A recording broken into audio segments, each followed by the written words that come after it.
চড়া মূল্যস্ফীতির মধ্যেই শতাধিক পণ্য ও সেবায় কর বাড়ানোর সিদ্ধান্ত জুলাই আন্দোলনের সঙ্গে সাংঘর্ষিক। এতে আরেক দফা বাড়তে যাচ্ছে জীবনযাত্রার ব্যয়।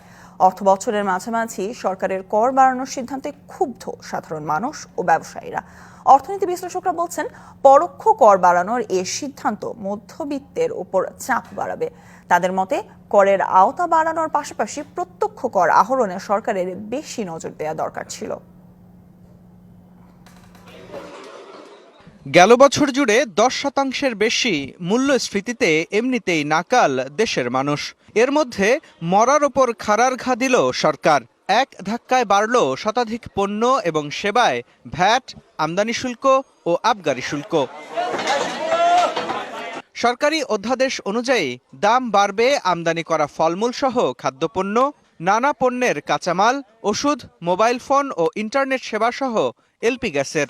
ভোক্তারা বলছেন, এতে জীবনযাত্রার ব্যয় আরও বাড়বে। আমরা এটা কোনো মতে সমর্থন করি না।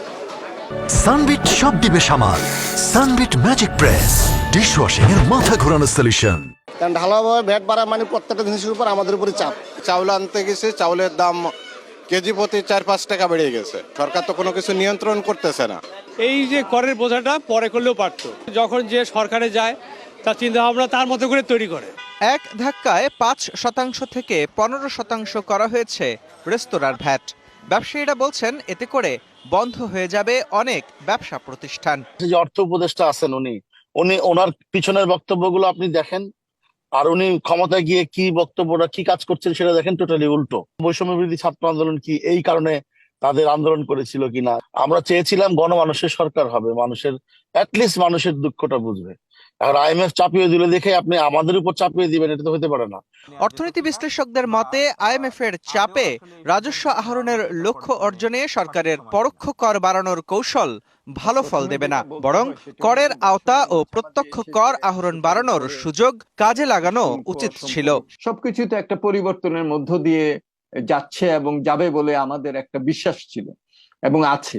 সেই দিকটাকে কাজে লাগিয়ে কিন্তু এই করের ব্যাপ্তি, ভিত্তি, বিস্তৃতি, এটাকে টার্গেট করাটাই ছিল কিন্তু মূল একটা কাজ। সেটা কিন্তু স্বল্প মেয়াদেও করা যেত। তো সেই জায়গাটাতে না, যে এখন যে সহজ পদ্ধতিটায় যাওয়া হলো, যেটার মাধ্যমে যারা আছেন করের আওতায় তারাই তাদের উপরই চাপটা বেশি পড়বে।